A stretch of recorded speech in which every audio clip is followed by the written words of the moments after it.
चलिए अब आगे बढ़ेंगे और बात संभल की करेंगे। दरअसल उत्तर प्रदेश के संभल में सनातनी सबूतों का मिलना लगातार जारी है।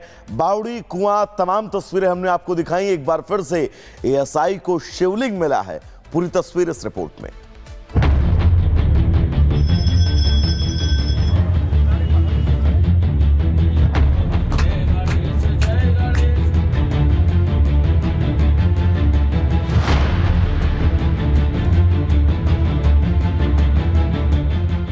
पिछले कुछ महीनों से उत्तर प्रदेश के संभल जिले का नाम न केवल प्रदेशवासियों बल्कि देश के ज्यादातर लोगों की जुबान पर है।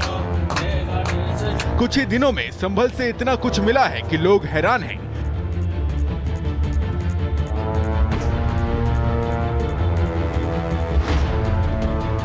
हर किसी के मन में यही सवाल है कि आखिर संभल के सीने में सनातन के और क्या क्या सबूत छिपे हुए हैं।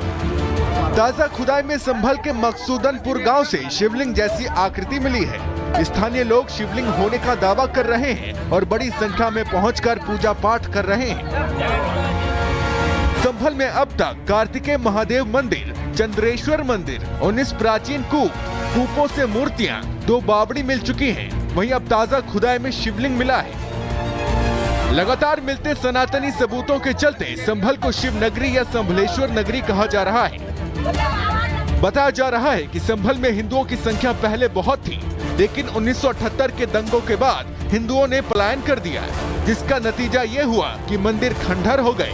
और गाजियाबाद में 9 महीने की मासूम बच्चे का अपहरण पुलिस ने 12 घंटे में किया बरामद। पुलिस ने 3 आरोपियों को पकड़ा। दोस्त ने 80,000 में बच्चे को बेचा था।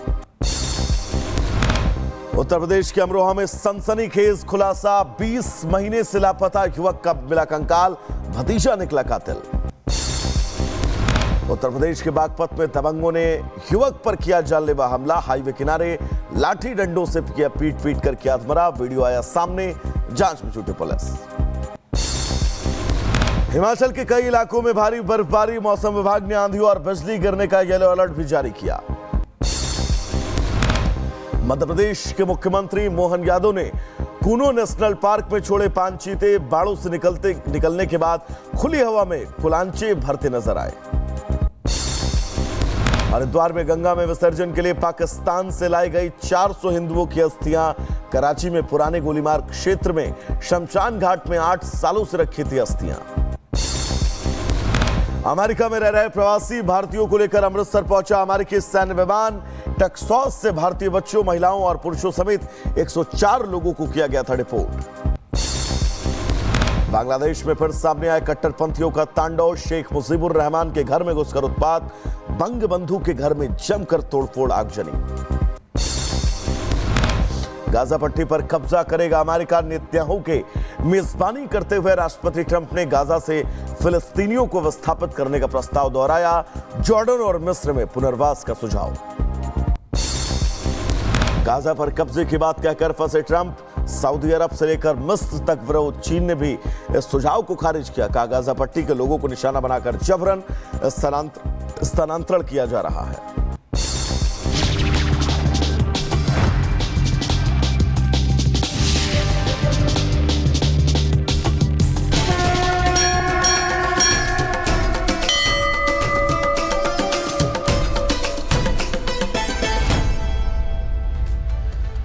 तो चलिए आगे बढ़ेंगे। अब बात प्रयागराज से आई एक अद्भुत तस्वीर की करेंगे और पीएम मोदी प्रयाग के दौरे पर रहे। पवित्र त्रिवेणी में आस्था की डुबकी लगाई। मंत्रोच्चार के साथ गंगा में पूजा की। सीएम योगी से कुंभ को लेकर हर एक जानकारी, लेकिन विपक्ष को पीएम मोदी की तस्वीर जमकर खटकी है। विरोधी इसके जरिए मिल्कीपुर से लेकर दिल्ली तक के चुनाव को प्रभावित करने का आरोप लगाने से पीछे नहीं हट रहे हैं।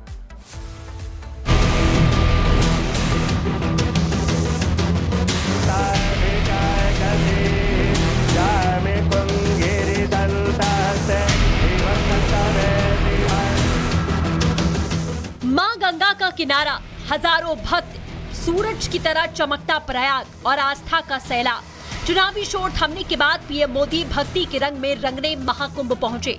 भगवा वस्त्र पहने नरेंद्र मोदी त्रिवेणी घाट पर देवी देवताओं का ध्यान किया और संगम में आस्था की डुबकी लगाकर सनातन का संदेश दिया। पीएम मोदी ने अपने एक्स अकाउंट पर महाकुंभ में स्नान की तस्वीरें जारी कर लिखा, प्रयागराज के दिव्य भव्य महाकुंभ में आस्था, भक्ति और आध्यात्म का संगम हर किसी को अभिभूत कर रहा है। पावन पुण्य कुंभ में स्नान की कुछ तस्वीरें। इससे पहले प्रधानमंत्री मोदी जब प्रयागराज पहुंचे तो उत्तर प्रदेश के मुख्यमंत्री सीएम योगी ने उनका स्वागत किया। इसके बाद मोदी सीएम योगी के साथ बोट के जरिए संगम तट पर पहुंचे, जहां उन्होंने लाल कुर्ते और रुद्राक्ष की माला पहनकर संगम में आस्था की डुबकी लगाई। प्रयागराज पहुंचे पीएम मोदी ने संगम में स्नान से पहले सीएम योगी के साथ नाव पर बैठकर त्रिवेणी घाटों का जायजा भी लिया और इस दौरान उन्होंने सीएम योगी से महाकुंभ की व्यवस्था से जुड़ी जानकारी ली। ये पहली बार नहीं है जब मोदी चुनाव के बाद किसी धार्मिक स्थल पर पहुंचे। हर बार चुनाव बाद पीएम मोदी शांति की तलाश में किसी धार्मिक स्थल पर जाते हैं। इस बार पीएम मोदी की महाकुंभ यात्रा एक धार्मिक यात्रा है, लेकिन जैसा कि हमेशा होता आया है, पीएम की इस यात्रा का विरोध भी शुरू हुआ और विरोधी इसके जरिए मिल्कीपुर से लेकर दिल्ली तक के चुनाव को प्रभावित करने का आरोप लगा रहे हैं। प्रधानमंत्री आज सिर्फ इसलिए गए प्रयागराज कि दिल्ली के अंदर चुनाव है और इसका फायदा राजनीतिक उठाना चाहते हैं। प्रयागराज जाना निश्चित तौर से एक राजनीतिक विजिट है। लेकिन मुहूर्त बहुत अच्छा निकाला है। यहाँ दिल्ली में चुनाव चल रहा है और वहाँ हमारे प्रधानमंत्री जी गंगा में डुबकी लगा रहे हैं। अगर चुनाव आयोग जागरूक है, निष्पक्ष है, तो प्रधानमंत्री का जो कार्यक्रम है डुबकी का, उसके ऊपर आज टीवी पर बयान होना चाहिए। पीएम मोदी के महाकुंभ दौरे पर विपक्ष का ये डर लाजमी है, क्योंकि 2014 से अब तक पीएम मोदी 11 बार किसी भी तीर्थ यात्रा पर गए हैं। इस दौरान 2 बार लोकसभा और 6 विधानसभा चुनाव हुए। दोनों लोकसभा चुनाव में बीजेपी की बम्पर जीत हुई, जबकि 6 में से 4 राज्यों में बीजेपी ने सरकार बना ली। देश का चुनावी इतिहास गवाह है, विपक्ष जहां घूम घूम कर हिंदुओं के बीच विभाजन की लकीर खींचता है, तो वहीं पीएम मोदी सनातनियों को एकता के एक सूत्र में पिरो देते हैं। पीएम मोदी के महाकुंभ स्नान पर जब विपक्षी नेताओं ने सवाल खड़े किए, तो मोदी के योद्धाओं ने भी विपक्ष पर पलटवार करने में जरा देरी नहीं की। कुंभ में अमृत स्नान सदैव प्रधानमंत्री जी करते हैं और सबके कल्याण की कामना करते हैं, सबके कल्याण के काम में जुटे हुए हैं। वो डुबकी इसलिए ले रहे हैं, उनको भ्रष्टाचार को डुबाना है। वो डुबकी इसलिए ले रहे हैं कि लुटेरों को मतलब सबक सिखाना है। उनको इसलिए डुबकी ले रहे हैं कि देश में आज तक गरीबी को न्याय नहीं मिला है। बहरहाल महाकुंभ में संगम स्नान पर पीएम मोदी ने साफ कर दिया कि वो सनातन और हिंदू धर्म के उत्थान की प्रक्रिया जारी रखेंगे। Bureau report, Republic Bharat. तो चलिए अब आगे बढ़ेंगे और बात संभल की करेंगे। दरअसल उत्तर प्रदेश के संभल में सनातनी सबूतों का मिलना लगातार जारी है। बावड़ी, कुआं, तमाम तस्वीरें हमने आपको दिखाई। एक बार फिर से एएसआई को शिवलिंग मिला है। पूरी तस्वीर इस रिपोर्ट में।